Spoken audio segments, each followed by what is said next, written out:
Son, the Eldar are here. Since it's a government worker, it might be a cow. I also heard it say, I'm a cow, but otherwise good.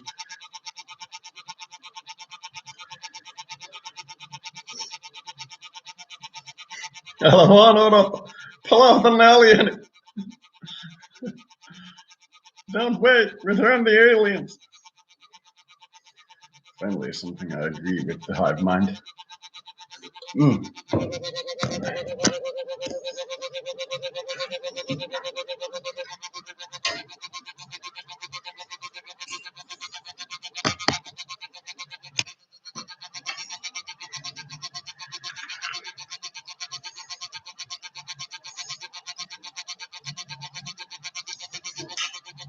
More than 40 characters scored numerous time.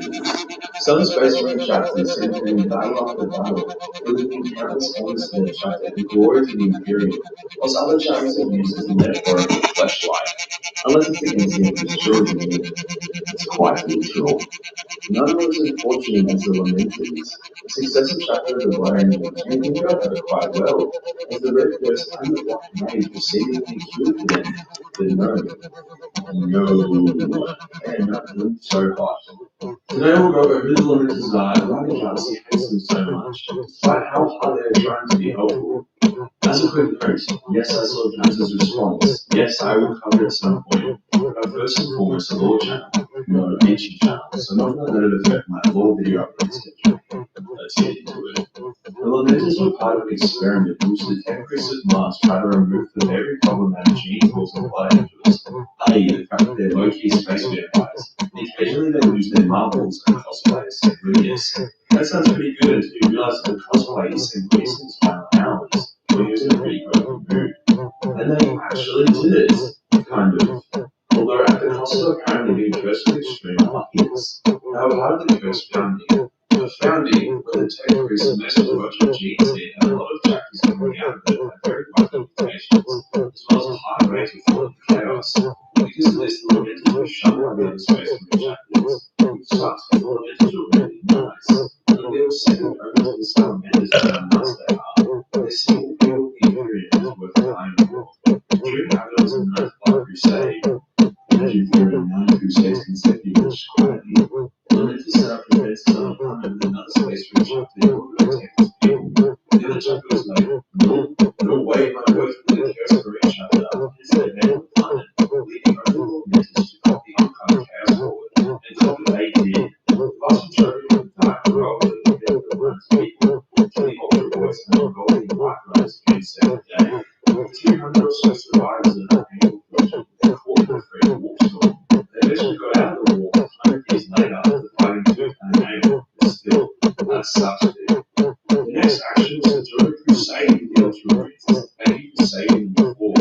During the crusade, the war-killed planet had 3 million human slaves mining for them. This would not stand without glorious Lamenters, as they attacked the orcs and freed the slaves. I don't think anything about freedom and Marines at this point. Hence, whilst the Lamenters had the look of a female baby born in China during the one-child policy, they were hardened skills in China and barely sabotaged the new slaves.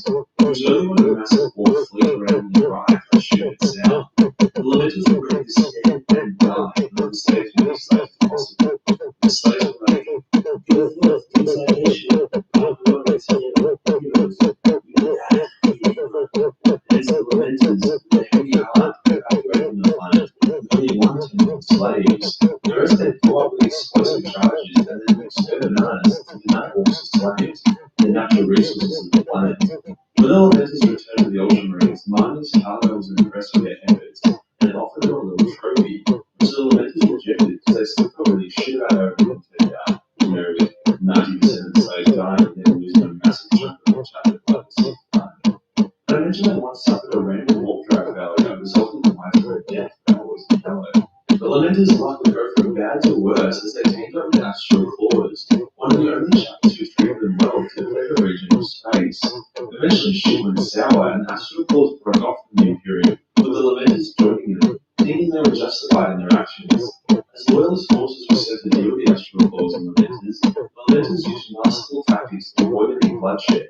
Chosen 4 force, never firing equal rounds and outnumbering their enemy, was some of the ways the Lamenters avoided the conflict.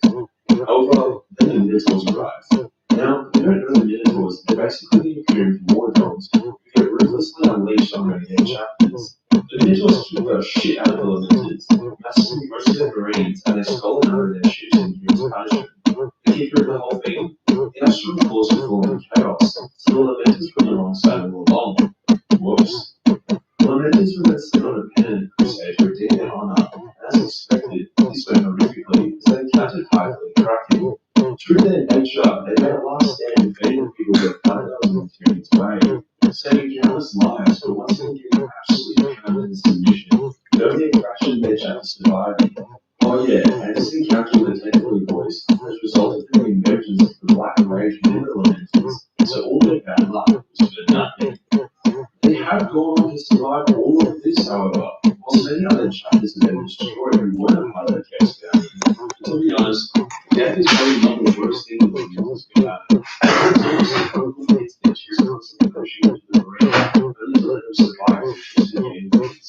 Because of all their misfortune, they were actually the only successful chapter of the Angels, who did not know what damage was called and defended far from the game. Not that Luther was surprised by their absence.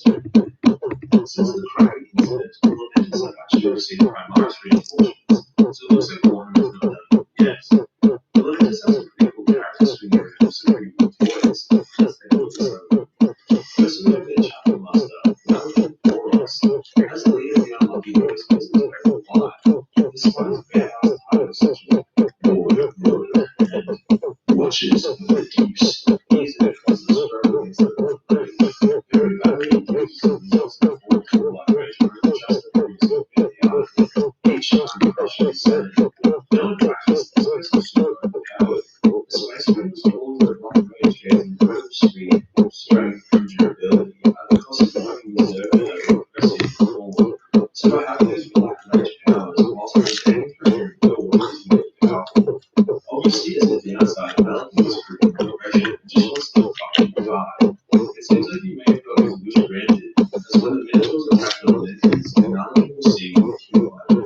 Rumor exists that he's still alive and was rejoined the chapter, but that's just game workshop keeping the door open for the war. I'm wondering if they did some cash by bringing back the model after the making it across the river on turning into a Primaris. Now that the wheels of the futures is just an ancient furnace pistol, similar to the pistol Dante used to blow the swarm with his human gun.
area, and even then they did everything in their power to avoid conflict. With them receiving Prime Minus, I'm excited to see them pop their heads up again in future lore.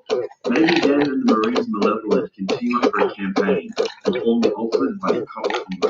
I mean, they're both yellow after all. And that does us for today, guys. The last of the story for Lamenters, their lack of fortune and why they're a gem in the community.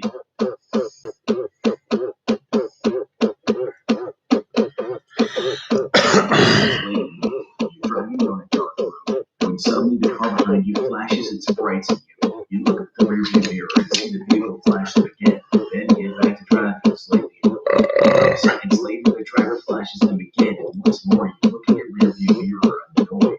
Finally, he does it a third time, another fast series of flashes, and at last, you pull over to the side of the road to let this impatient driver pass. As he pulls alongside your car, though, the driver rolls his passenger side window down, starts frantically yelling, pointing at your car. There's a man in your back seat, the driver screams. Terrified, you whip around to look at your back seat, but it's too late. You're now another victim of a knife-wielding carjacking madman. The urban legend of the backseat murderer is exactly that, an urban legend. But there's far more creepy urban legends that turn out to be more facts than fiction. If you're in the mood to check your toilet bowl before you sit on it, sleep with all the lights on at night, and hesitate before you pull over for police officers who may be murderers in disguise, then stay tuned and keep on watching. Monsters in the Toilet. It's a horror movie dating back to the early 80s. Some helpless victim wanders into the bathroom, flops down on the toilet to do their business. Suddenly, they're attacked from below. A horrible monster claws at them, or venomous snake bites, or insects and anything their sensitive areas. The monster in the toilet is probably so terrifying because of how very vulnerable and painful it is in the bathroom. This is us at our most vulnerable. Our pants around our ankles, our guard completely relaxed. Last thing you totally forward expected is any sort of confrontation. This is such a deeply ingrained vulnerability that the police of your dog falls into the bathroom. Not because they don't want you left alone, but because they don't want you to be alone. Your faithful fighter is actually guarding you as a packet for your life, and making sure you're not attacked while helpless and vulnerable. But the monster in the toilet bowl urban legend is one based on the truth, with plenty of examples of horrors discovered in toilets, and often after they struck. If you're a fan of camping using public outdoor toilets, then count yourself lucky if you haven't been attacked in the most vulnerable areas. These outdoor toilets are lousy with ants, scorpions, centipedes, and all matters of stinging, biting, creepy crawlies. The smell of human waste is basically an invitation to a feast for a lot of insects and nuts. And the warmth of these holes in the ground can also be appealing to reptiles seeking shelter. A bear biting you in the ass.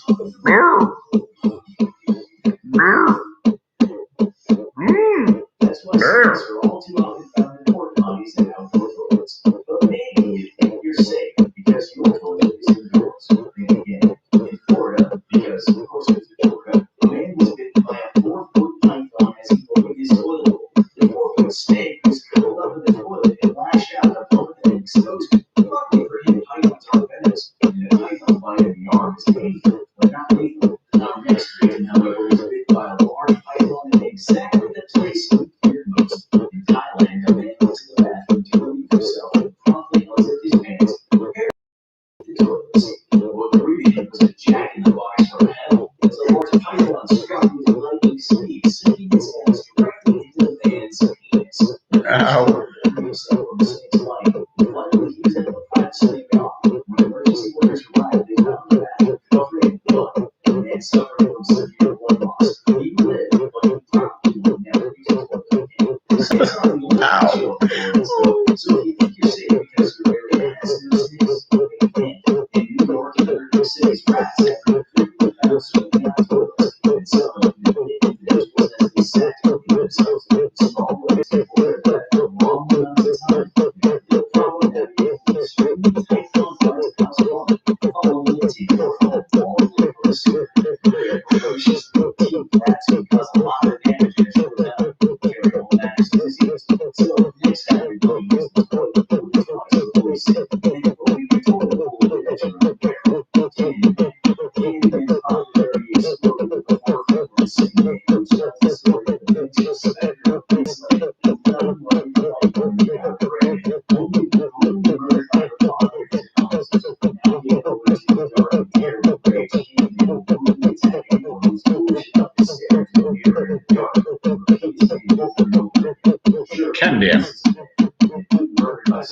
Candy and Candyman.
I remember this one.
June 21st.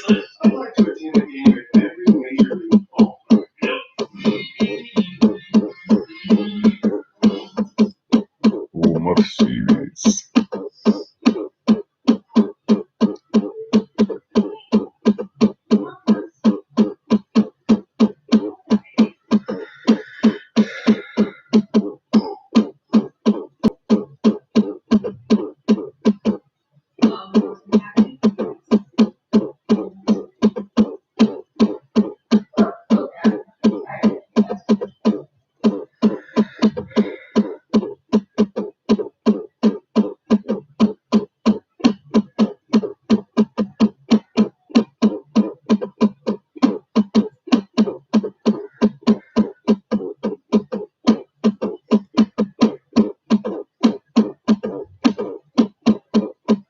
I've smoked a lot of catnip. It's actually quite fun.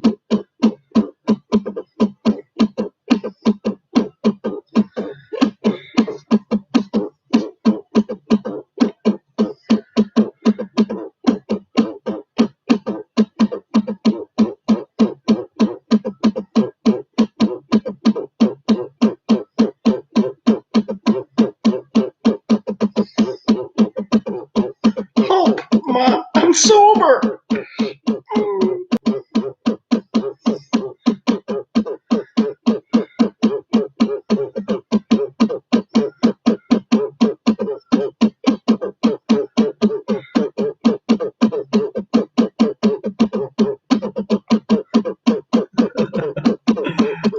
You promise!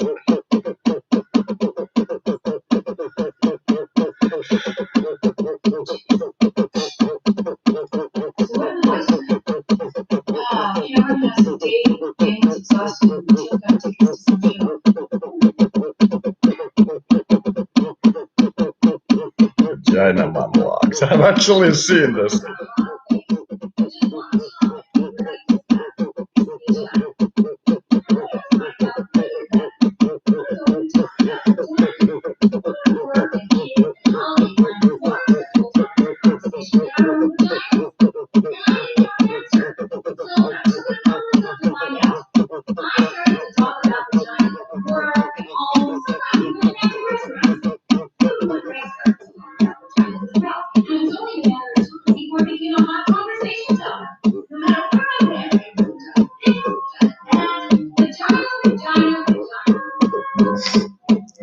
My old school, they had a publicly advertised event, like an extra school, like luncheon, where you can meet the teachers and talk about stuff. And before we got to the lunch part, they had something like a 3-hour monologue from the vagina monologues or something. And I have to admit that it's one of the most excruciating things I've ever gone through. It's beyond a doubt horrifying. It's like, you notice that nobody left, because if you leave in the middle of that, I assure you bad things are gonna happen.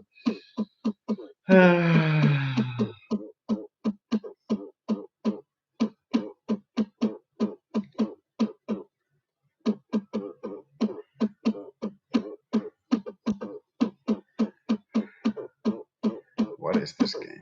Neo Scavenger. You are stuck in your sleeping bag. You are stuck in your sleeping bag.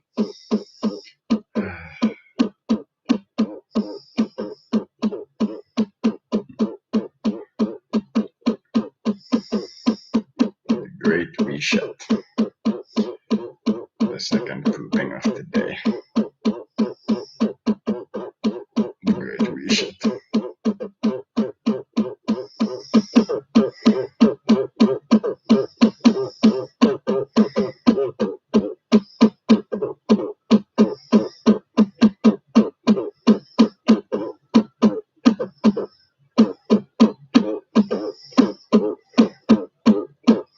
Where is Scandinavia? That depends on who you ask.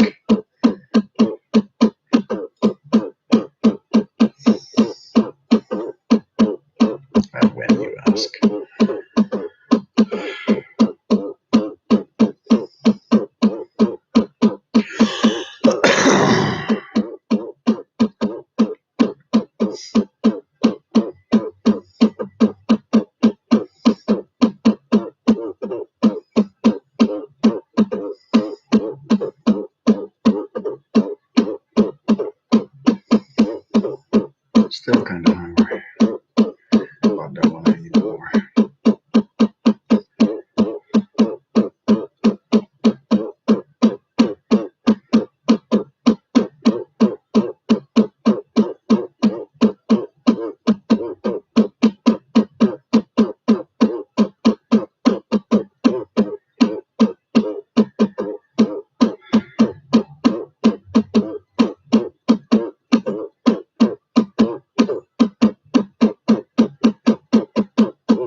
And when Maxwell forces was I arrived on Vulcan. My command is finally ready to conduct joint missions.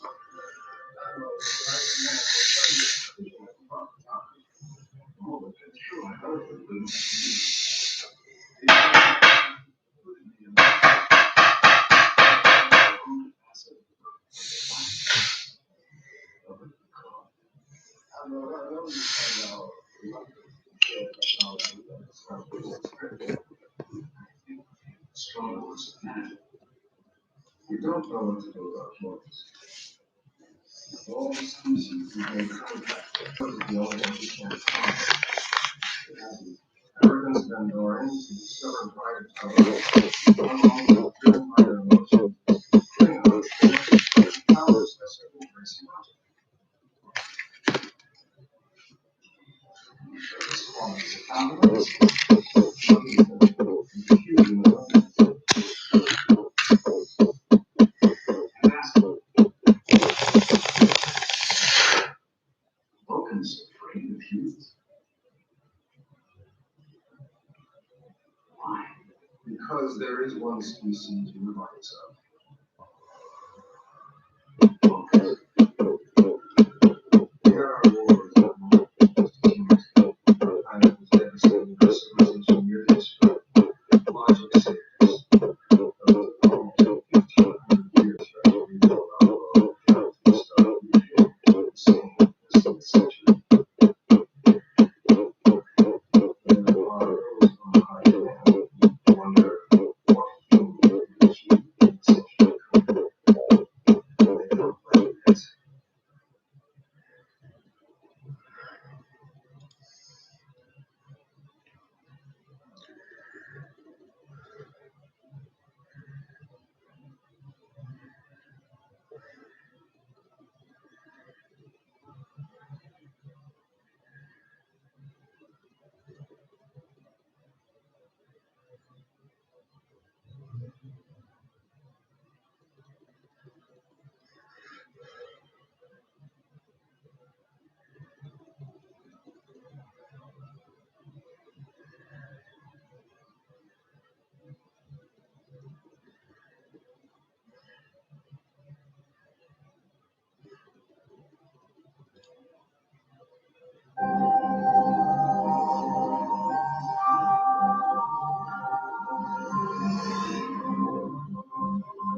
Speaking of conspiracy theories that actually have truth at the bottom, the corona relief bill the president signed last month contains a provision that hasn't gotten a lot of attention. It directs the Director of National Intelligence, in consultation with the Secretary of Defense and heads of other agencies, to disclose what they know about UFOs within 180 days. What are they going to tell us? Nick Pope is an expert on this subject. He's former UK Minister of Defense. He's the official of the UK Ministry of Defense. He joins us tonight. Nick, thanks so much for coming on. What do you think we're likely to learn? Will they obey? The first question. Will they actually tell us what they know? And if they do, what will they tell? Well, this is going to be a very interesting year for UFOs, that's for sure, Tucker. And yes, they will definitely have to produce this report within 180 days, so we can get this by late June. It has to be unclassified, but can have a classified annex. So the answer, what the public will get, maybe not a lot, but what the Senate Intelligence Committee, the Armed Services Committee will get, hopefully a whole lot more, and hopefully some answers to these questions that we've been asking for months now, what is going on in our airspace? What has the US Navy been encountering, and what is it that has been in these classified briefings that we know some senators have already had? What do you think they're likely to reveal? Well, it's interesting because Senator Marco Rubio said he would almost rather this was alien, because if it turns out to be China or Russia, then we're in big trouble, because the sorts of speeds and maneuvers and accelerations that these objects are capable of really is concerning. And I hope that we're going to find out about that. It's interesting, just before Christmas, there were some leaks. Sitting in Office of Naval Intelligence is an organization called the Unidentified Aerial Phenomena Task Force. They're probably the ones drafting this report. Some leaks suggest they have not ruled out the extraterrestrial hypothesis. Yeah. And there may be physical evidence of the existence of these craft, whatever they are. You heard that? Yes, I've heard talk of so-called metamaterials, and I think this report And the really Cathedral. will have to disclose. I mean, what the Intelligence Committee want to know is everything in government is fragmented. They want to know who knows what. They want a single official named and put in charge of all this, and this is going to include FBI, by the way, as well as the military and the Intelligence Community. We want answers. Yeah, I don't want to wait till June. Why don't they do it tomorrow morning and finally declassify the rest of the board commission report when they're at it? This is just nonsense, and I appreciate your help on this. Hopefully we'll find out very soon. Thank you.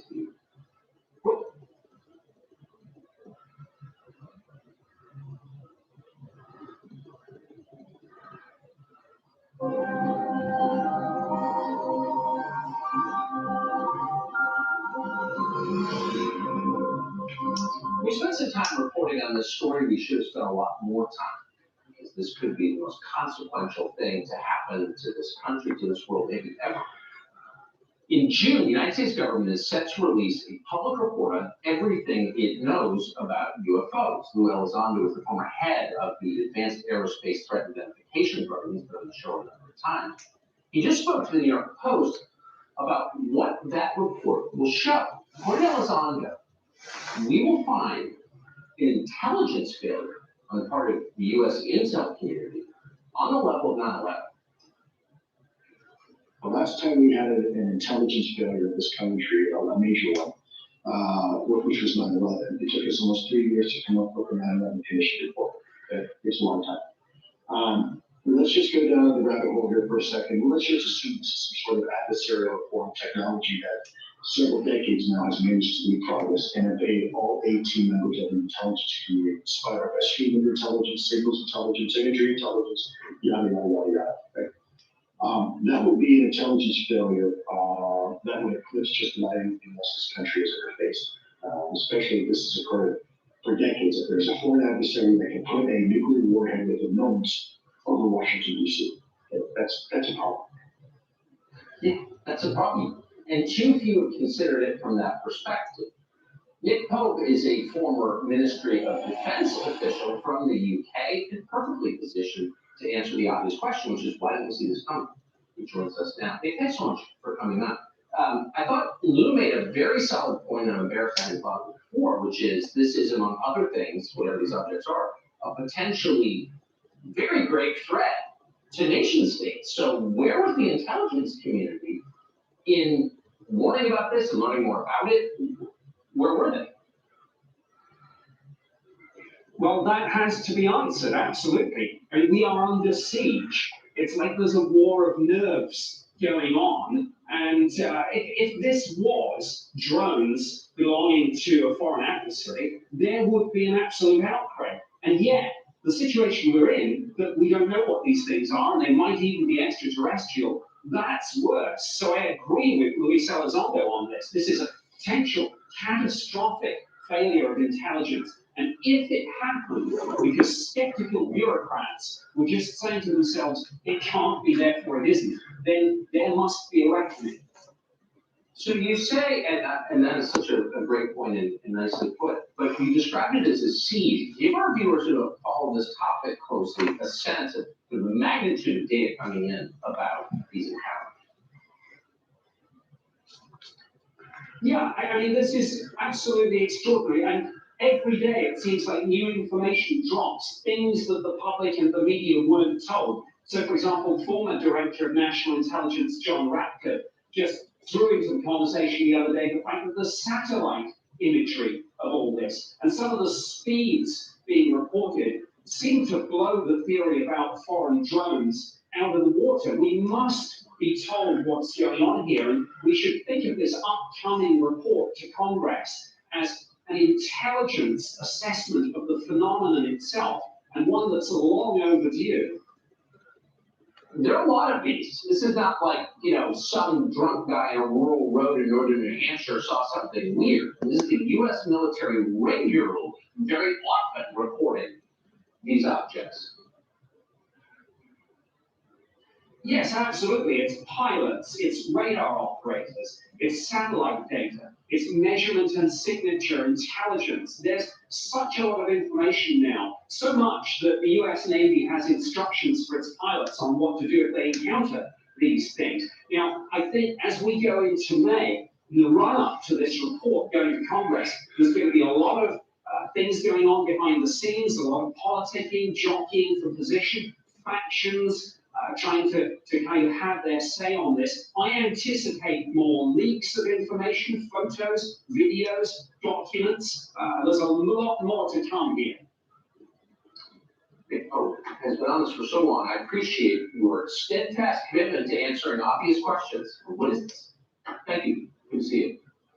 Hey, Sean Hannity here. Hey, click here to subscribe to Fox News YouTube page and catch our hottest interviews and most compelling analysis. You will not get it anywhere else.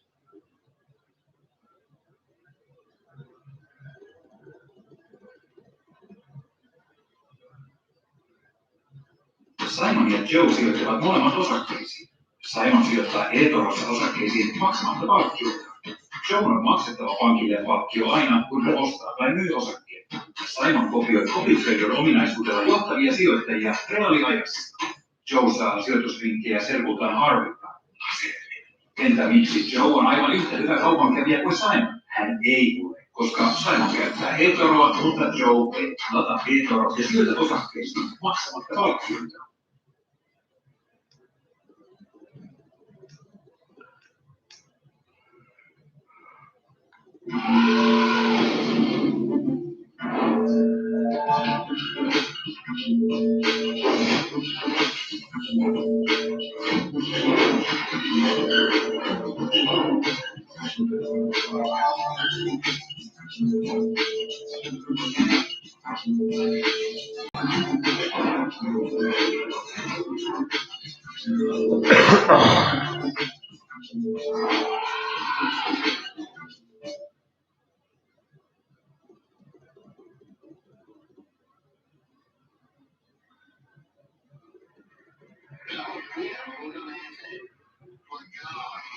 These 3 videos released by the Department of Defense have changed the way many people see what we can't explain.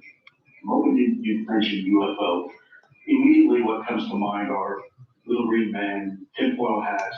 Gremlin, That's not at all what we're dealing with. or in this case, Gretchen.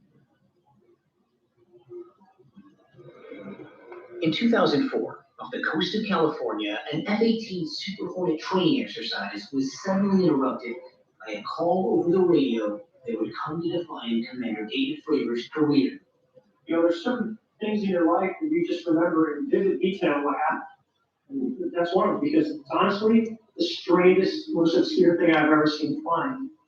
Fravor, the commanding officer of the Navy Strike Fighter Squadron 41, and another F-18 scrambled to check out an unusual radar blip 80 miles off the coast. So as we're looking around, the backseater in another airplane comes up and says, "Hey, Skipper, do you see?" And before he says it, I'm like, "Dude, do you see that?" As soon as we look down, we see the white line, and then we see this little white thing. It's pointing north-south, and it's just going forward, back, left. It's just bouncing around. Yeah, like a ping pong ball. What was its shape? What was its... What did it look like it was made of? Like a perfectly smooth white tic tac. Well, for people that need a bigger visualization, a giant propane tank. Fravor says the F-18s began circling Fravor at 20,000 feet, and the so-called Tic Tac only about 50 feet above the surface of the water. And I say, hey, I'm gonna go check this thing out. And the other pilot stays says, hey, I'm gonna stay up high, and then it starts coming up. We call it two-circle fight, but it's coming up, I'm coming down. So literally is aware we're there. There's no doubt because of here. So here it is. I come across, and I get to about half mile of it. So I'm about halfway across the circle. So it gets in front of me and just goes poof, and it's not like that. What do you mean, poof, it's gone? Like, exactly that. Like, it's 1 minute it's there, and the next second it's like magic trick. So I asked the other airplane, I said, hey, you guys see that? And they're like, it's gone, it just disappeared. When you saw this kind of performance, what was the first thing that went through your mind? What the hell is that? Once back on the carrier, Frager's team told the next crew what had happened, and that crew took off ready to capture something on camera. And this is what they saw. I guess the biggest question is, what do you think it is? I honestly don't know. I don't think that we have developed that technology. I don't think we developed it on this planet. We still, to this day, have no idea what it was, what we saw, what we chased, what we engaged. It was pretty spectacular. A report from that incident eventually made its way to the Pentagon, across the desk of Louis Elizondo, the former director of the Advanced Aerospace Threat Identification Program. In essence, what that program was an investigatory body looking at what we call the UAP, probably the vernacular is better known as the UFO phenomenon. The bottom line here is that over the past several decades, we in the Department of Defense and intelligence community have been noticing things in our airspace that don't have wings, they don't have cockpits, they don't have even an obvious sign of propulsion like an engine, and yet still they're able to defy the natural effects of Earth's gravity. In 2020, the Pentagon declassified 3 videos, the Tic Tac video and 2 others filmed on the East Coast in January of 2015. Other countries have made similar public disclosures. Also in 2004, the Mexican Air Force confirmed this video shot by one of their pilots near the coast of Baja California. In 2014, a helicopter from the Chilean Navy locked onto an unidentified object emitting what appeared to be some sort of gas or vapor. Both governments have said they investigated but couldn't determine what the objects were. To those like science writer Sarah Scholes, clipped black and white videos always leave a lot to the imagination. To me, the most interesting thing about the videos is how little information is in them. All we have are these, 30 seconds or a minute of something totally decontextualized. And so everybody kind of gets to think whatever they want to think about them because we don't actually have enough information to form any kind of conclusion, which is UFO's favorite space to live in, the muddy, fuzzy space. But will 2021 be the year all of that changes because of COVID-19? Hidden among the many pages of the COVID-19 bill is this mandate to produce a report on unidentified aerial phenomena. What's different this time is that the military is kind of talking about them very explicitly in terms of threats. It's not like the Pentagon's deal to call things aliens, but that's kind of the angle they're coming from. If there is a foreign adversary, let's say Russia or China or anybody else, who happens to have this technology and they've had it for decades, and we in the United States have somehow been strategically leapfrogging our technology, we've got a big problem on our hands. Officially, the clause attached to December's COVID-19 relief bill, provided by the Senate Intelligence Committee, calls for the military and FBI to brief committee members on what they know about UAPs within 180 days of the bill's passing. The kind of top-level briefings Elizondo says he's given before. The 3 options are, is it our technology? Is it foreign adversarial technology or someone else's technology, or is it something completely different? We're 99% sure it's not foreign adversarial technology, so that only leaves really one other option. It's someone or something else. Are these 3 videos the only videos that you know of that the United States government has that shows unidentified aerial phenomena? No, absolutely not. These are probably some of the least compelling videos. In some cases, we've seen these things 50 feet away from the cockpit. And when you're talking about something that is 50 feet away, I mean, what could they tell from being 50 feet away? With all due respect, I no longer work for the United States government in that capacity. So I want to be clear that I don't want to speak on behalf of the U.S. government. And I also want to give the government time to to do what it needs to do regarding this data. But in science, extraordinary claims require extraordinary evidence. If the UFO field wants to be taken more seriously by scientists, I think they will kind of have to move away from the types of evidence that has historically been held up as adequate, like individual sightings, because the scientists can't really do anything with the story. They need data. Look, I'm not a UFO guy. My background, I'm a former counterintelligence special agent. I was asked to do a job, which I did. However, it was my understanding, the conclusions that I came to, and by the way, every other person in the program unanimously came to the realization that these things are indeed real. And it's getting increasingly harder to keep the cat in the bag. Do you ever think that you're gonna see something like that again in your lifetime? I don't know. I look up a lot. I'm not lying. On a clear night, you just look up and wonder, how I'll wander for the rest of my life. I think everyone knows.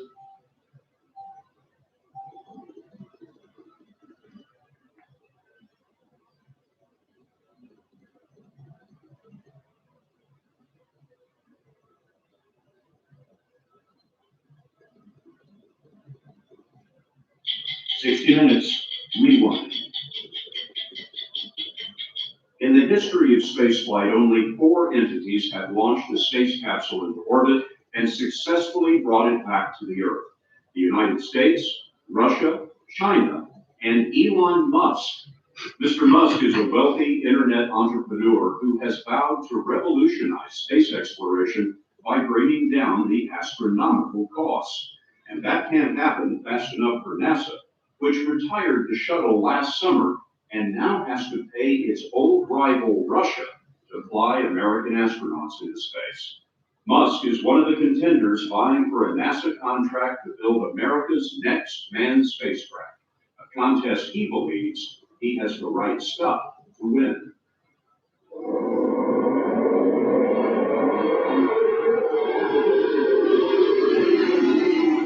When the final shuttle mission ended last July, for the first time in 3 decades, the United States had no way to launch astronauts into space. It was the end of one era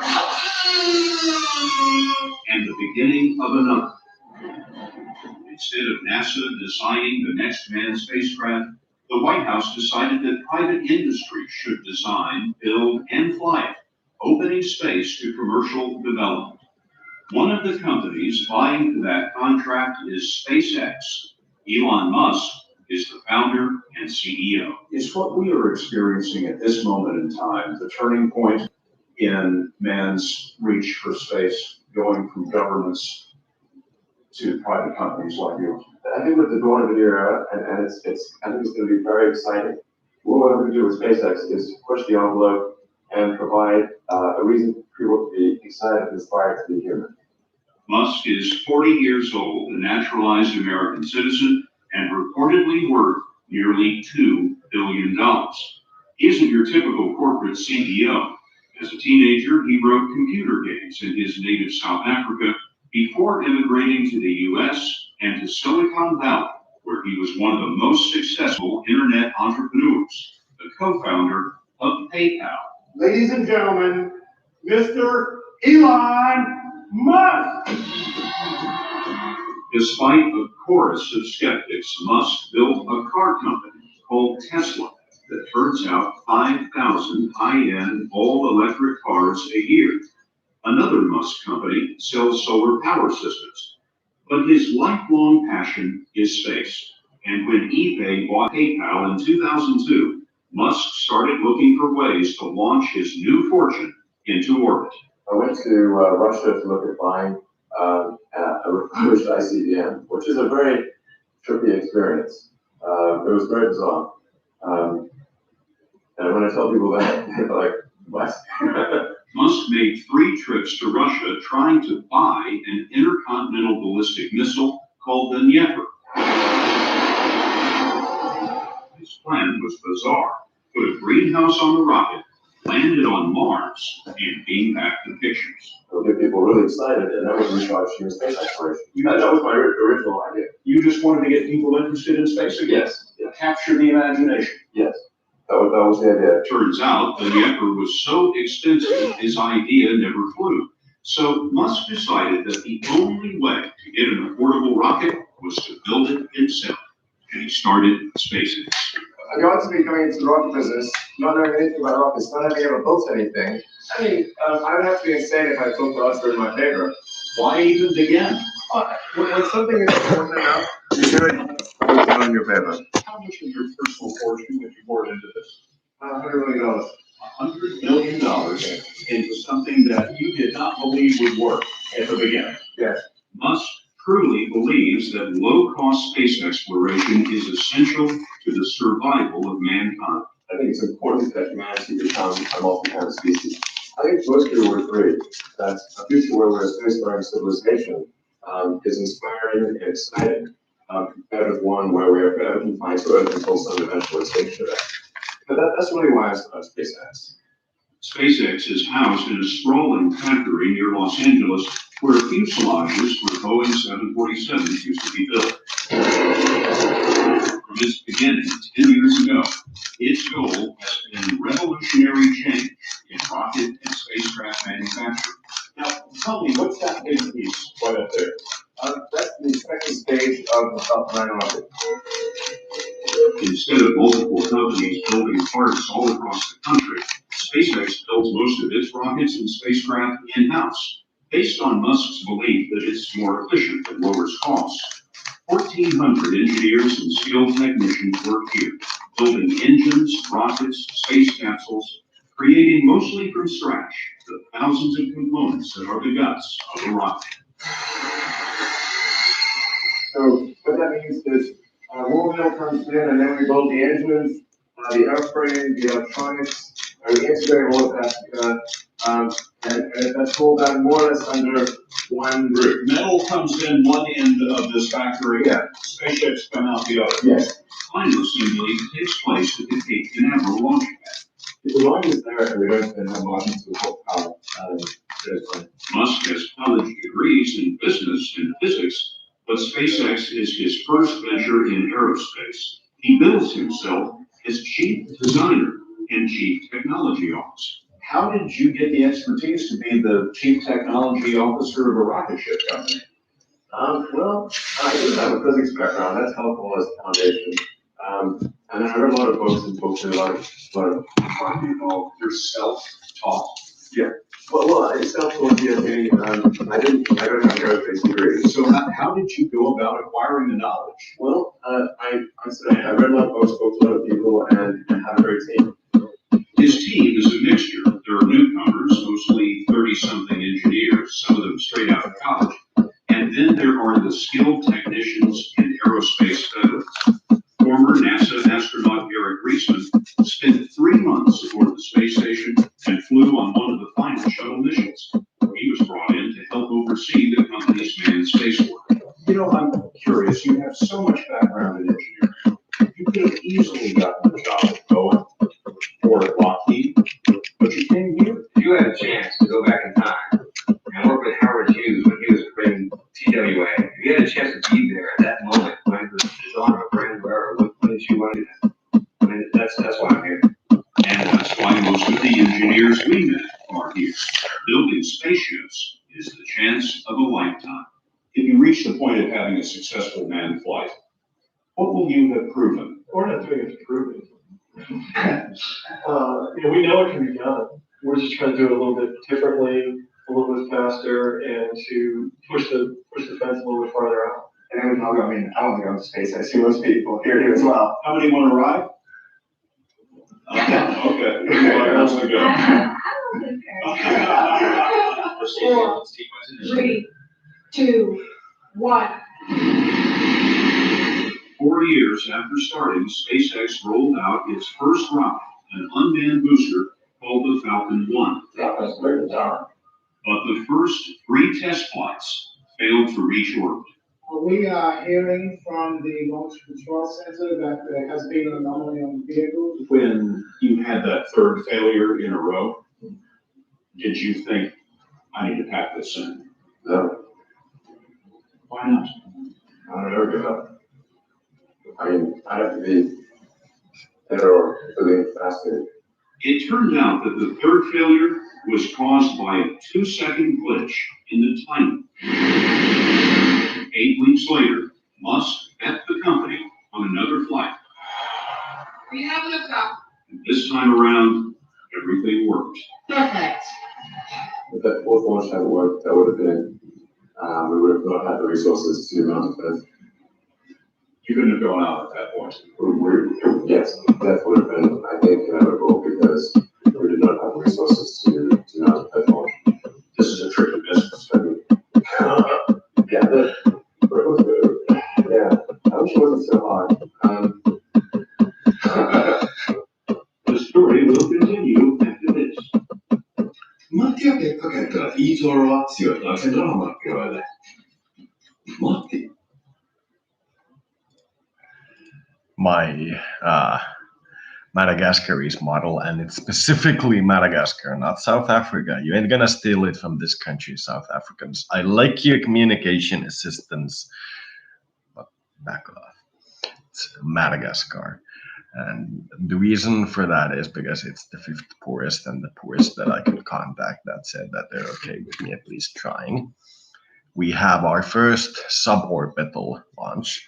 It's one of those missile launchers, which I believe, I'm not 100% sure on this, but which I believe can be modded or has been modded to shoot straight up.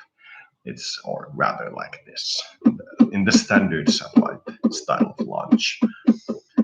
And it has gotten fairly far. It won't get into orbit on a missile launcher, that I can guarantee you. But now we have some data on flight paths and what fuels work and a miniature model, if you will. Next up, we will probably purchase a fighter jet and shoot from that into as high as we can and see if we can get one of those things into orbit, which we probably can't, but that's the plan. Then we will build a radar communication site, meaning that we have an idea of where everybody else's satellites are, and what's above us and what's safe and so on. We might even build that before we get the fighter jet, just in case it actually goes into space. And then some more research, perhaps an international airport to make all the facilities ready, and then we will possibly start a very preliminary space construction industry, building of spy satellites, because communication satellites are easy. They are mostly purchased from others, but having what amounts to a spy satellite in this metaphor is perhaps your own space launch, but we will not be able to immediately build the launch center because it is alarmingly expensive, but we will be able to give the space industry a somewhat of a funding boost, which means that they will build components for other satellites, test how our technology works when launched from a proper satellite launch site, perhaps could use some improvement into our technology. And I believe the extra funding will allow us to research other countries and other people's satellite programs and do that a little bit. But we are aiming for perhaps 20 years from when we take control of one of these third world countries or take this process into building a launch site in a third world country to possibly have one satellite launchable. This means that in a rich country, it might be as quick as a year, but this test is primarily to see how easy it would be to get back into space age if a nuclear war breaks out. If we are all struggling to survive without food, what is the time from that through proper agriculture, industry, services, and so forth into actually launching a satellite? What is the timetable we can look at to estimate some things which we need to estimate? It is important information in that it informs the governments on what different nuclear postures work, how efficient the MAD doctrine is, what is needed to survive the MAD doctrine, and so on and so forth. And finally, once we get into space, we will have a timeline on how long it would take under present circumstances if you are determined to take a single the poorest countries in the world, and propel them into Western high standard of living. How long would it actually take if we don't look at, say, Human Development Index, which requires things like everybody to have a high degree of education, which takes a very long time, but rather while the Human Development Index is improving, when can we get at the same time a single space launch or space program? This can be modeled to mean your first true large university complex, for example. The numbers are in the same ballpark. However, a university complex would be expensive at 5 billion, while a launch center would be cheap at 5 billion. This will inform us of some necessary ideas. Has gone well. The only attribute that is not improving under our control is the HIV pandemic. It is insanely expensive to contain, which means that we will see.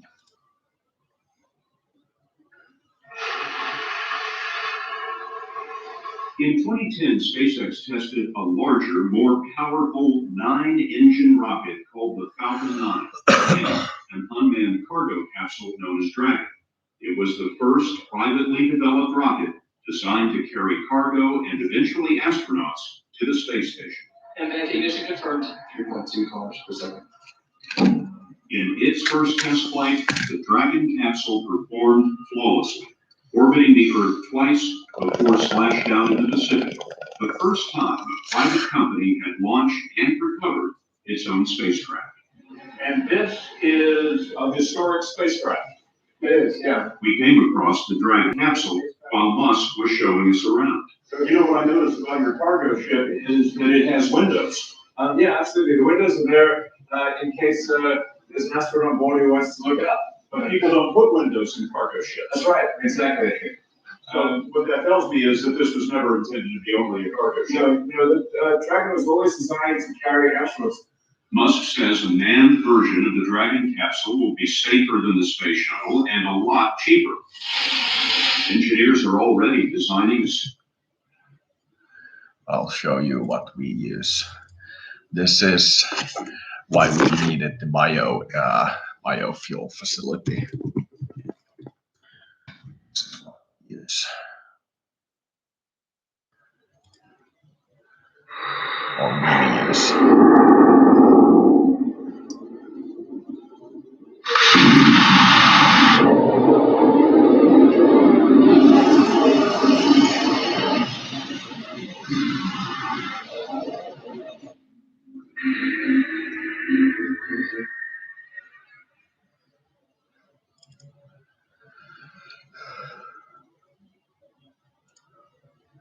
What we are planning to use. Escape rockets, life support equipment, and computer guidance systems.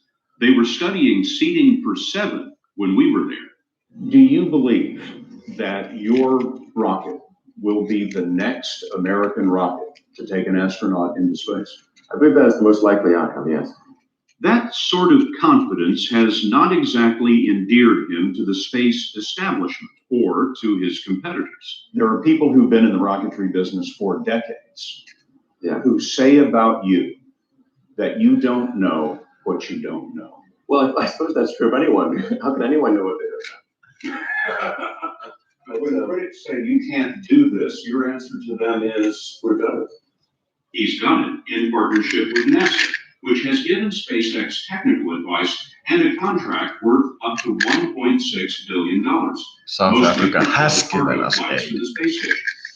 But SpaceX's lack of experience bothers some NASA legends, like Apollo astronauts Neil Armstrong and Gene Cernan. They testified to Congress that the Obama administration's drive to commercialize space could compromise safety and eventually cost the taxpayers. Now is the time to overrule this administration's Pledge to mediocrity. You know, there are American heroes who don't like this idea. Neil Armstrong, Gene Cernan have both testified against commercial spaceflight in the way that you're developing it. And I wonder what you think of that. I was very sad to see that, because those guys are, those guys are heroes of mine, so it's really tough. You know, I wish they would come visit and see the hardware that they're doing.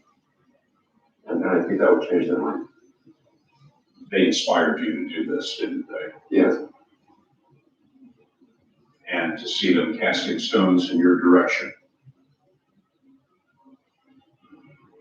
It's difficult. Did you expect them to cheer you on? So they hope they would.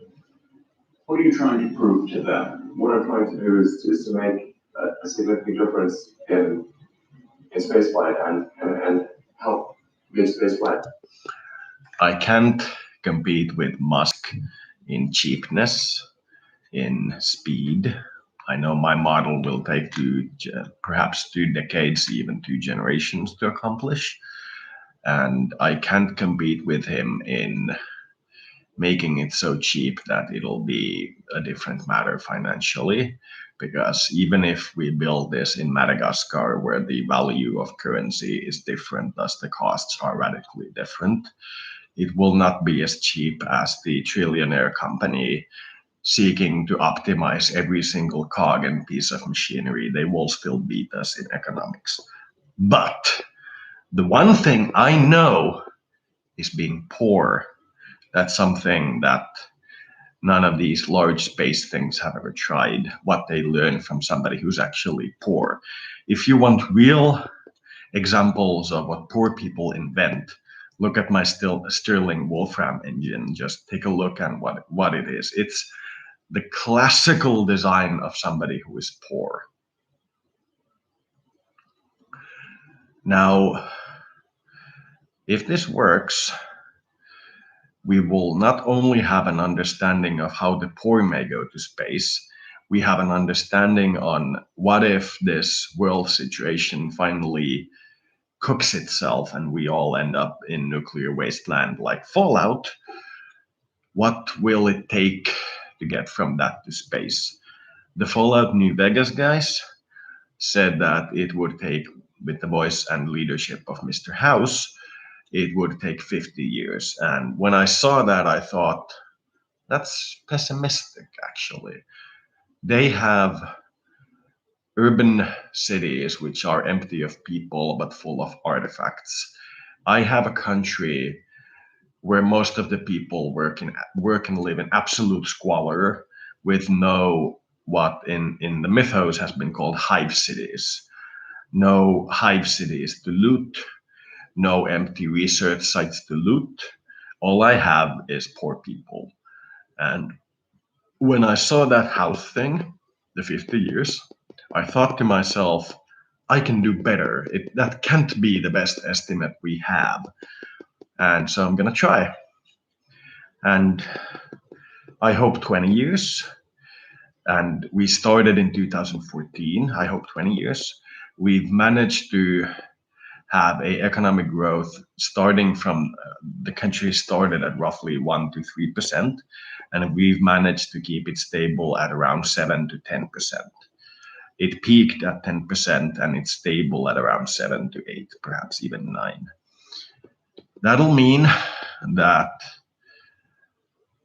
it won't be incredibly fast, but as economy grows, the tax base grows and services remain roughly the same after the initial improvement.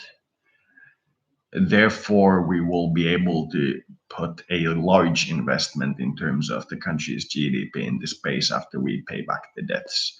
If your country's debt is 200% of your GDP and your interest on that debt is 15%, and you reduce it to 10 or perhaps even 5% of the GDP with an interest rate of 5%, you have quite a lot of money to use. So if you invest some in tax relief to get the conservatives, some in social services to get the Democrats, make it a green, renewable country to get the Greens on board, And then for the technocrats, you say, first we shall build university. Then we shall build research center. Then you say to the military, we will use you and you will get technically all this gear, but you will have to do what we ask for this purpose. You order them a missile launcher, perhaps a Russian S-400, and you use it to launch a single rocket into space, watch its flight, watch it come down, make some calculations. If it works, how much bigger can you make the rocket? What can you do with it? And so on. Eventually, even without your population being able to design a space program from scratch, unifying all the attributes and all that's coming into the country will allow you, I hope, with everyone slightly improving in their quality of life and picking this project as the one they want to go for prestige. It could just as easily be the pyramid that they want to build or something along the lines of that, but pick it as the prestige project that everybody works for. We may be able to do it in 20 years, I'm hoping. Accessible to almost anyone. And I would vote for as much support in that direction as we can. President Obama made his support clear when he visited SpaceX's launch site just before Falcon 9's first test flight. As this animation shows, Elon Musk's next flight will be far more efficient, carrying cargo all the way to the space station. It was scheduled to fly in February, but it's taken longer than expected to perfect the flight software. The flight will be a complicated rendezvous with a space station that is moving 17,000 miles an hour, 240 miles above the Earth. Okay, so it looks like our burn performance is nominal. In the SpaceX mission control, flight simulations are continuing, and if all goes well, SpaceX will begin routine space station cargo deliveries later this year. But the big prize is winning the NASA contract to build America's next manned spacecraft, and Elon Musk is facing stiff competition. I'm probably not the guy that most people would bet on. Who wins? It's like a little kid fighting a bunch of sumo wrestlers. Usually the sumo wrestlers win. We're a little scrappy company. Every now and again, a little scrappy company wins. Sorry to interrupt you, Mr. Musk, but you may be the little guy against the wrestlers. We are the poor homeless guy who rants about the coming of the end, competing in the highest technological industry against people who have been doing it for 60 years. Looking at them, such as yourself, and saying, I can do it quicker and with a poorer population than, what you started with. So I think this will be one of those times. Musk said that he's going to be trying to compete with me in this. He understands that this is one where competition might be beneficial. Okay, hey, Sith Master person of questionable temper and such. I've been extra good with the behaving. Did you notice? So, how about taking the shock collar off me? Give me your word that you'll still obey. How about some non-obedient sort of following directions? Like a person instead of a pet? You really can't be broken, can you?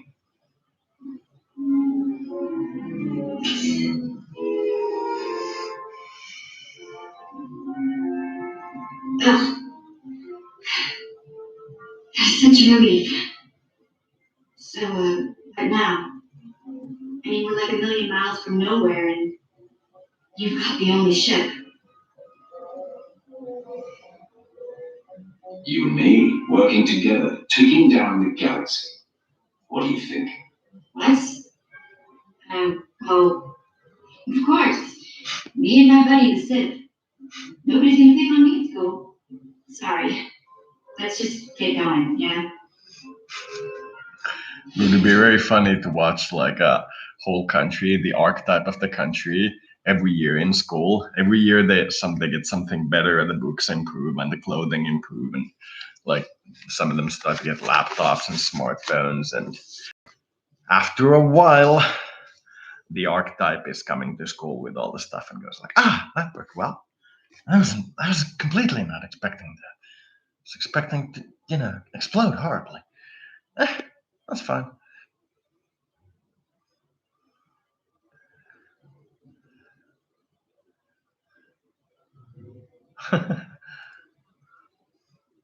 During the Cold War, both the United States and the Soviet Union participated in every kind of arms race imaginable, but none were as deadly or high stakes as the nuclear arms race, developing bigger and better bombs while putting them on systems that could deliver them before the enemy could detect or shoot them down was the name of the game. Both sides were consistently trying to one-up the other for that 1 in a million chance that either side would actually turn to nuclear arms to settle their differences. While nuclear war was consistently threatened and always had worldwide ramifications, it never happened. However, that never stopped both sides from preparing for it. In the United States, the U.S. military set about creating a robust three-tiered system of employing nuclear arms from the land, sea, and air. Land-based ballistic missiles would be fired from hardened and remote missile silos, unlikely to be attacked. Air-based bombs could be dropped from high-altitude bombers, and sea-based missiles could be fired from nuclear-powered submarines. The U.S. also had a robust information and intelligence campaign. While politicians were busy ramping up anti-Soviet rhetoric, the military was fast at work building a great intelligence picture so the U.S. would never get blindsided in the event that nuclear war was about to happen. But beyond these measures, the U.S. focused its energy on other projects. After all, it was difficult to get funding for more ambitious projects with the space race and competing projects than were already budgeted for. Additionally, the U.S. was focused on a deterrence policy while the Soviets actively invested in an offensive nuclear capability. These two different strategic postures are why the Soviets were entirely more prepared for nuclear war than the United States. Don't be fooled, the U.S. was still a very capable power, and any nuclear conflict would result in both powers' mutual destruction. However, the Soviet Union, on the other hand, did not have the problems of getting through the bureaucratic red tape that American military leaders had to navigate. Rather, the Soviet Union was arguably more prepared for nuclear war, both out of simple pragmatism, but also as a way to demonstrate to their people that they were better than the United States. There were several scenarios in which the Soviets would use nuclear weapons. The first and most preferred for them was doing what was called a preemptive strike. A preemptive strike is when a nation attacks another before hostilities begin because the attacking nation believes an attack is already imminent. To put it simply, the nation to be attacked strikes first to regain the advantage. The way that this scenario would play out would be that the Soviets would have a list of pre-selected targets.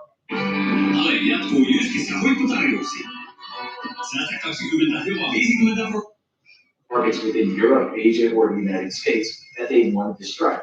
These typically would be command and control centers for the US and NATO allies, large military bases, major population centers, and important industrial complexes. By taking out the military's brains and their ability to wage war, this would put the balance of power squarely in the Soviets' favor if war actually started.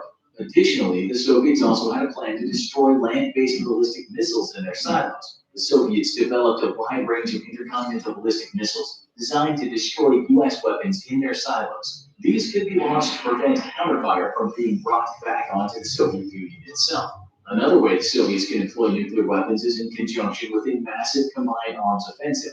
This kind of nuclear attack would be more focused on military objectives. Again, command and control centers would be the prime targets, but also troop concentrations and hardpoints facing their military would also be destroyed. The Soviets also plan to utilize nuclear weapons in conjunction with their military in two ways. The first could be a part of a preemptive strike, as we mentioned earlier, whereby nuclear missiles would be sent in before a land invasion commenced. The second scenario would be far scarier, in the chance that the Soviet forces were involved in a major land war and were losing. Nuclear weapons would be used to help turn the tide of the conflict. While military targets would surely be selected, there would be a greater chance of them being used against civilian targets to shatter the U.S. and their allies' will. The last scenario that the Soviets would employ their nuclear weapons would be in defense of their country. To give them warning of missile attacks, the entire country was ringed with an advanced system supporting radars of various frequencies. Because of the wide range of radar employed, the Soviets would detect a variety of threats at great distances long before they even reached Soviet airspace. Even intercontinental ballistic missiles could be detected early by the Soviet military due to advanced satellite technology at the time. In this scenario, too, the Soviets would be ready. Their nuclear forces were well prepared for any of these situations. In the case of an impending attack on the motherland, they would move to pre-positioned fortified bunkers to continue the war. Important aspects of their economy, like the defense industry, also had preparations to be moved underground. If that were not enough, their missile silos were also hardened to be impervious to U.S. counterfire. And at the worst case scenario, their submarines would still be patrolling with orders to expend all ordnance. To deliver their nuclear weapons, the Soviets created arguably the most robust nuclear triad in the world. For their land-based missiles by the mid-1980s, the Soviets were well on their way to making a fifth-generation ICBM. These ICBMs were placed in the world's hardest silos that would withstand every kind of U.S. ICBM. In addition, their communications and control elements were also in these silos, as well as secondary elements placed in off-road trucks that could move easily and be impossible to knock out for a nuclear missile. The Soviets also prepared their land-based forces not just for an immediate counterattack, but also for a protracted nuclear war. Inside these hardened silos, they also placed spare missile parts, propellants, and warheads to manufacture more missiles underground. These silos could also be restocked and rearmed. Additionally, land-based forces built protected port facilities that would allow even their nuclear submarines safe passage home to rearm and go back out to sea. The overall Russian ICBM force greatly outmatched its U.S. counterparts. For their two most advanced systems, the SS-18 and SS-19, they had more warheads and more re-entry vehicles than their most advanced U.S. counterpart, the Minuteman II. These missiles could travel faster by having these capabilities, hit more targets, and be more difficult to shoot down than American missiles. However, these missiles were produced in limited numbers and represented the Soviet land forces' absolute best. Of the around 1,400 silos the Soviets had, 818 of them were this design. The remaining 580 or so housed their older yet still very capable ICBMs. Lastly, even at the end of the Cold War, the Soviets were still working to produce even greater propellants to make their missiles fly faster than American ones. They were also in the stages of creating the next generation of a mobile firing ICBM that would have been impervious to U.S. counterfire. The submarine force is also a capable and deadly component of the Soviet nuclear triad that could have been used in conjunction with their land-based counterparts or served as a last resort should none of them be able to fire. By 1985, the Soviet Union possessed the largest ballistic missile submarine force in the world. Their 62 newer submarines carried almost 1,000 ballistic missiles, while their 13 older submarines carried a paltry 39 missiles. While all of these older submarines were forward deployed and would probably only be used in the case of a conventional conflict, their newer generation subs were where the Soviets really packed a punch. The newest generation submarine employed by the Soviets at the time was called the Typhoon-class submarine, displacing a massive 25,000 tons when surfaced and an incredible 48,000 tons when submerged. It was substantially bigger than the largest U.S. submarine of the day, the Ohio class, and is even bigger than most modern-day American warships. These massive underwater missile batteries could each carry 20 missiles, each that had an 8,300-kilometer range. These units could also operate in the frigid waters of the Arctic and had some of the most advanced stealth technology on board, making them incredibly difficult to detect. If that were not all, these submarines could also be employed in Soviet waters to protect against Allied anti-submarine attacks. Lastly, Soviet authorities had near-perfect communication with these ships almost anywhere in the world by creating one of the planet's most advanced extra-long-frequency communication suites that would enable Soviet leadership to give the order to fire no matter what was happening. The third arm of the Soviet nuclear triad, their strategic bombers, were just as capable as the other two. While generally thought of as more of an offensive weapon, since they would be at higher risk of being tracked and more easily shot down, the Soviet Strategic Bomber Command could deliver nuclear ordnance almost anywhere in the world on more targets than the U.S. could ever dream of doing. The Soviet Bomber Command was divided into 5 different air armies that coincided with their geographic position within the country. Amongst the 5 armies, each one had a combination of long-range fair and backfire bombers, medium-range blinder and badger bombers, and short-range fencer bombers. All told, the Strategic Air Fleet had almost 1,500 bombers, including about 250 of the most advanced backfire bombers, and about 500 supporting aircraft that carried about refueling support, reconnaissance, and electronic attack roles. While these bombers could carry out nuclear strikes, it was just one of many missions they were tasked with. Because of this, though they could be effective, they would not be as effective as a land-based attack or a nuclear submarine whose sole purpose was nuclear strikes. Nevertheless, these aircraft carried a nuclear-capable air-to-ground missile called the AS-15. The AS-15 was quite similar to the U.S. Tomahawk missile and had an effective range of about 3,000 kilometers. Though advanced, this system compared to the other Soviet technology was the least developed. And by the end of the 1980s, the Soviets were still testing more advanced versions of the missile. Against the Soviet triad, the U.S. had a force only a fraction of the size. Though fielding about 1,000 Minuteman missiles, these were outclassed by the SS-18 and SS-19 missiles that the Soviets had. Though the U.S. possessed a similar missile to this called the Titan ICBM, the U.S. arsenal only had about 24 of these lethal missiles that were to be used only in a worst-case scenario. To face the Soviet submarine fleet, the U.S. only fielded about half the number of missiles. While arguments abound for whether U.S. or Soviet submarines were better, the fact that the U.S. would have been outgunned here is clear. Lastly, the U.S. only had about 300 strategic bombers in its fleet, with most of these being the aging B-52 bombers. Though equal to, or if not better than the backfire of the B-52 that saw service throughout the Korean and Vietnam War and is still used today, would not be able to deliver near the amount of ordnance that the Soviet planes could. On top of this, the greater number of strategic bombers, if employed in mass, might overwhelm the U.S. capability to detect all and shoot them down. The United States and Soviet Union had drastically different nuclear strategies. The U.S. wanted to keep a strong enough force to act as a deterrent to future aggression, while still capable. This strategic posture would have ultimately lost out to the aggressive, offensive nature of the Soviet strategy. Though technically for sure, if the Soviet Union were allowed to carry out its nuclear strategy as planned, there's no telling what the world would look like today.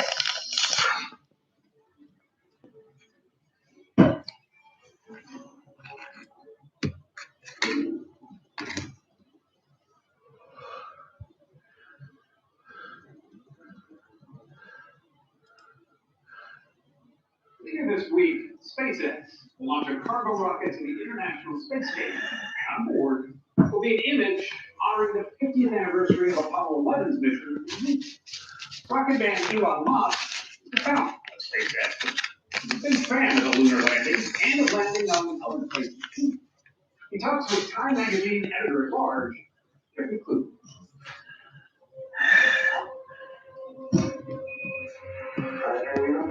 It was 50 years ago, on July 20th, 1969, when Apollo 11 commander Neil Armstrong took his giant leap.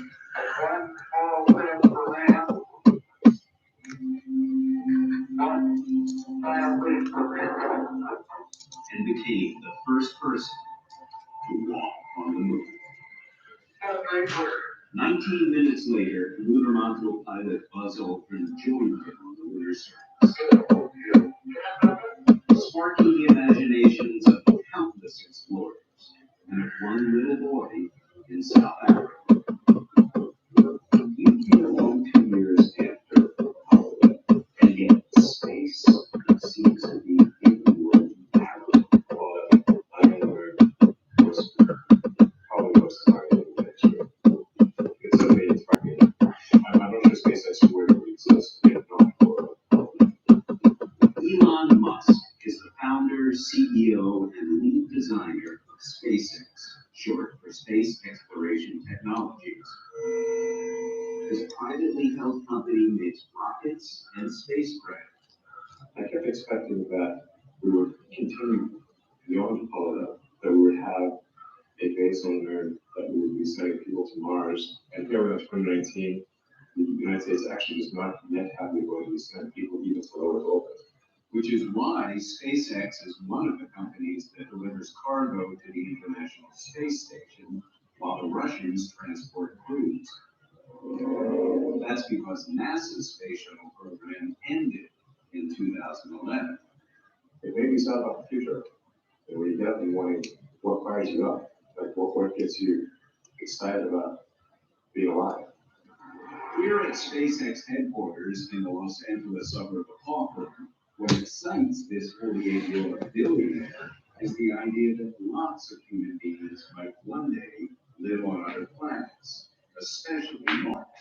One of the sweetest spots in all the world for people who love space is pad 39A. It's the best pad. That's pad. 15 seconds.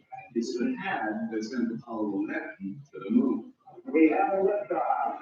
Many of NASA's most memorable missions began here as well.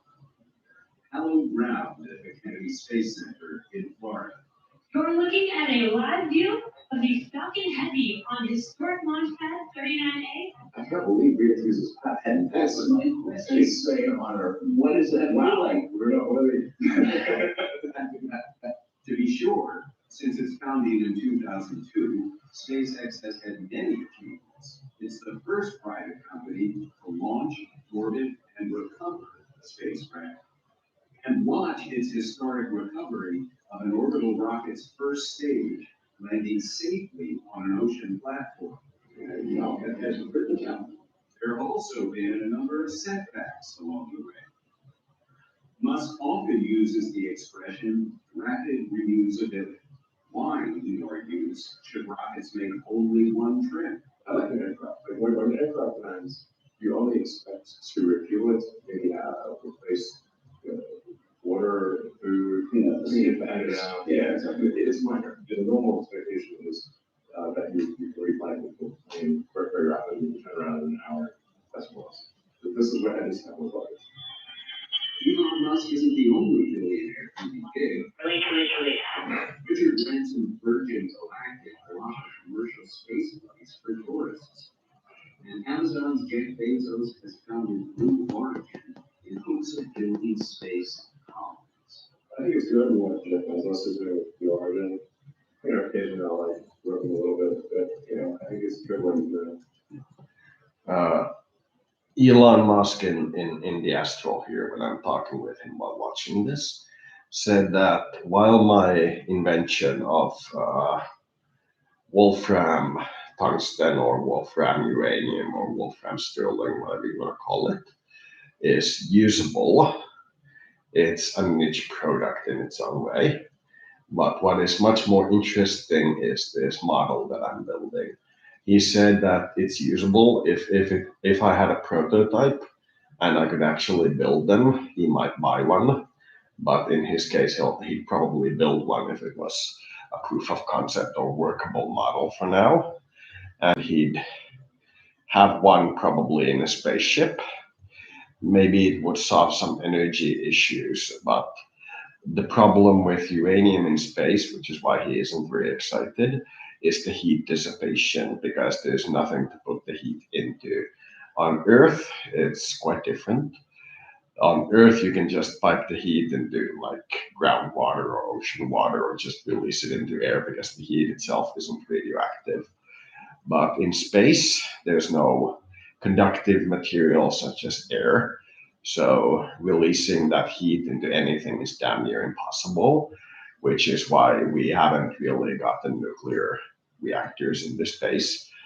The model is that you may be able to put a 50 kilowatt reactor on a space station such as the ISS, and the extra heat would be on the verge of being acceptable as the only heating source for the entire station.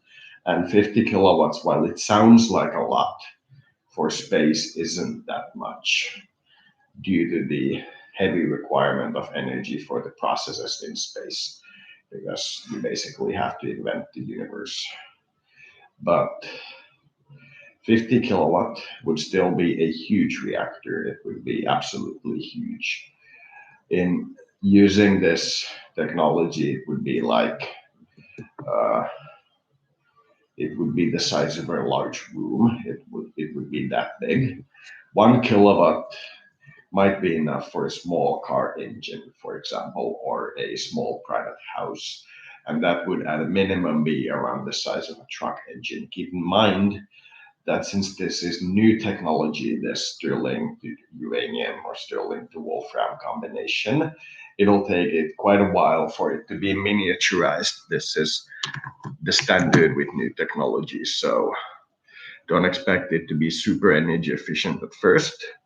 But if we get even a working prototype, it'll be quite sufficient to prove the concept. Keep in mind, the first nuclear reactor was the size of a large room and powered one lamp on a desk. So that's what we're competing against. Ours would be enough to power, when it's built, perhaps 10 high voltage lamps, and it would be the size of a laptop. That's our first model, a laptop squared.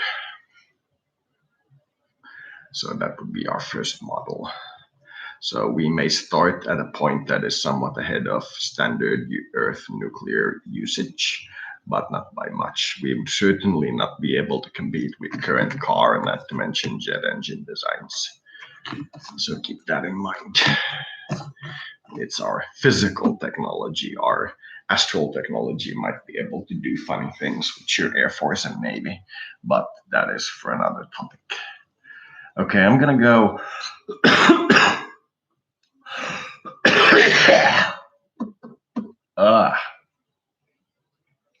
I'm gonna go buy a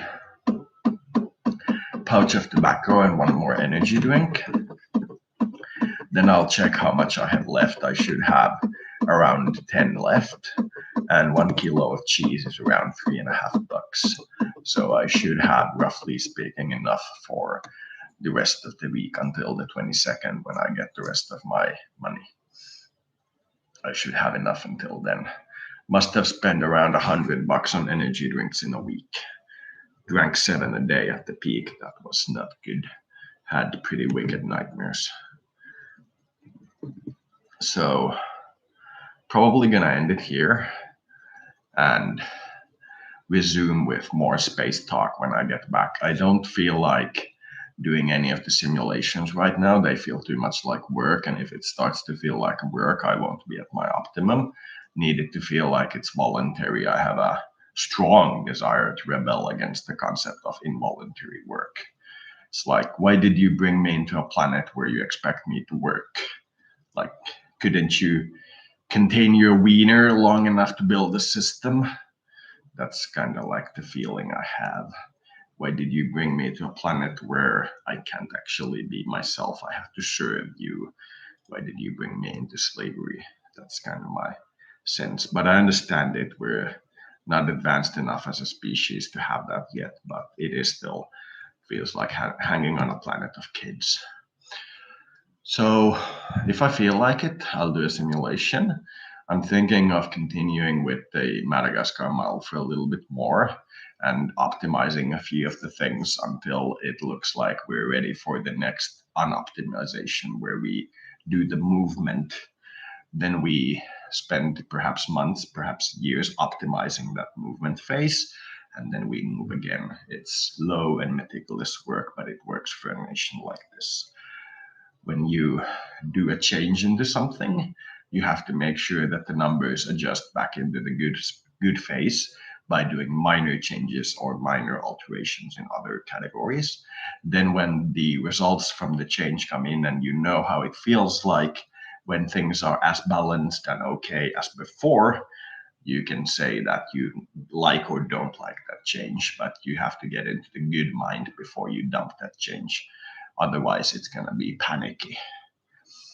We, speaking of the Madagascar model, did a full liberalization referendum on everything, and none of the laws got through. On the first, that's the fourth wave. On the first one, we got about 80%. On the second one, we got about 40-50%. On the third one, we only got 2, so that's about perhaps 5 to 10%. And on the fourth, we got nothing. None of the laws went through, which means we're now at the as liberal as the country wants to be. There are, in fact, some protests about us being too liberal, but I will ignore those. I had a vote on some issues going towards the conservative end of the scale, if you will, but none of those went through either. One of the things I noticed, which to me was a little bit weird, was that cannabis wasn't even tolerated or decriminalized. It was completely illegal. The vote was like 80% against. And prostitution is legal and organized. Abortion is fully legal. Gay marriage is fully legal, but adoption isn't.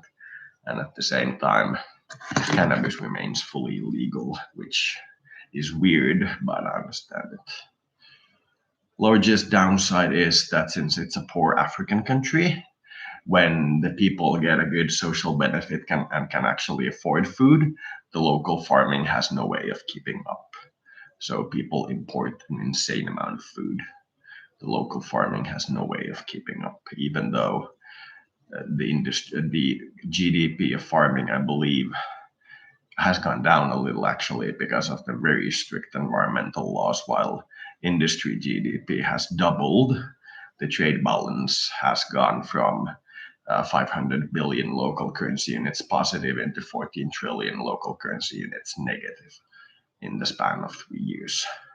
Sounds like a lot, but our budget is perhaps 30 trillion local currency units, maybe even more, I can't recall. But it's nowhere near dangerous. In some levels, it's actually good because the value added tax is added to imports. So it ends up making a lot of money for us. Works. It's also added to exports as well. But as long as the trade balance does something big, the government gets its money. If there was no trade, we would be in trouble. So that's about it. If we get the first spy satellite built domestically by the year 2034, I will be content. That will be 20 years from post-nuclear apocalypse back into space age. That's 2.5 times better than Dr. House said that he could do. We'll see. Thank you for watching.